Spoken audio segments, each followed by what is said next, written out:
Hi, welcome to Homesteading Historian. I'm going to talk today about Victorian beauty and cold cream, which I had a professor write down his lecture notes, the title of his lectures on the board, so I'm going to do it in honor of him.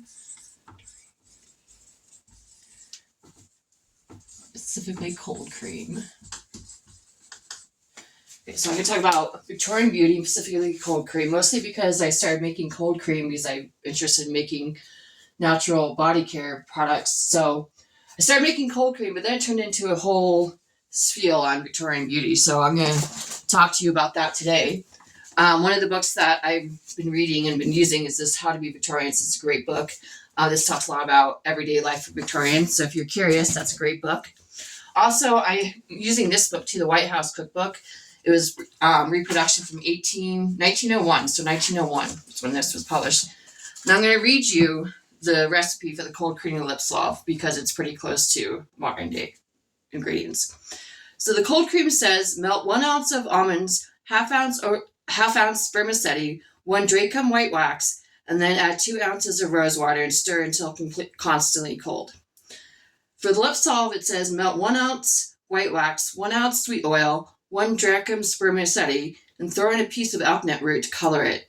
And when cooling, perfume it with oil rose and then pour into a small white jar or box it. So that's kind of the basis of the ingredients that I use to make these things. So of course, the first thing I have is the cold cream. And the reason why it's called cold cream is because obviously from the rose water, it's cool when you put it on your face. It feels kind of cold. And the basic thing of the cold cream, so the basic idea in Victorian beauty is you want it to look as pale as possible. The more pale you look, the more money you had, because obviously it meant that you had money to hire people to do the work for you, so you have to go out in the fields and do it. So the goal was to look as pale as possible. Also, makeup wasn't really a very appropriate thing for Victorian women. It was really mostly used for people that were in theater, but obviously with movies coming out, and the invention of cinema, the invention of movies, people began to wear makeup because they wanted to be like the movies. But however, there were Victorian women of all classes that did want to look as pale and put on a little bit of rouge, put on a little bit of makeup at least.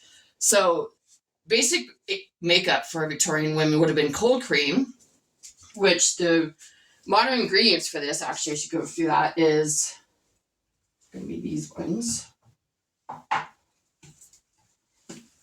So it's going to be pretty much wax, which this is beeswax. Then it's going to be rose water,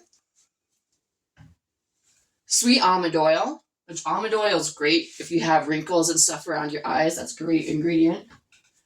And you may have heard in the book, it said spermaceti. So spermaceti is actually from the head of a sperm whale. I think it's a kind of a waxy, oily substance. Obviously, killing sperm whales aren't legal anymore, so the closest ingredient to spermaceti is jojoba oil. So we have jojoba oil. And so those are kind of the main ingredients in cold cream. So yeah, that's a cold cream. And the cold cream's goal was to keep the face powder on you. This is Victorian face powder right here. And oftentimes they would use chalk. They would use potato starch or white rice starch would be often something they would use. And they would just kind of grab it and put it on their face with a puff, obviously, but I don't have a puff, so I'm not going to do it. And I scented it with bergamot. Bergamot or bee balm was a famous, popular scent for the upper class in the Victorian times. So that's kind of what the face powder was, which was pretty much chalk and starch and some maybe clay, but mostly chalk and starch. And then for the rouge, which was just starting to get popular in the later 1800s, and of course with the movies even more popular, this is, like in the book it said, pretty much almond oil, which is almond oil and jojoba oil with a little bit of wax. So again, the same ingredients. And the only difference in this ingredient is that this has beetroot powder. Beetroot powder is kind of what gives it the color, which it kind of works, kind of doesn't. Probably doesn't look really stupid on me. But I actually just recently got alkanet root, so I'm going to try it with alkanet root. But you can also do it to color your cheeks. Let me see if we can.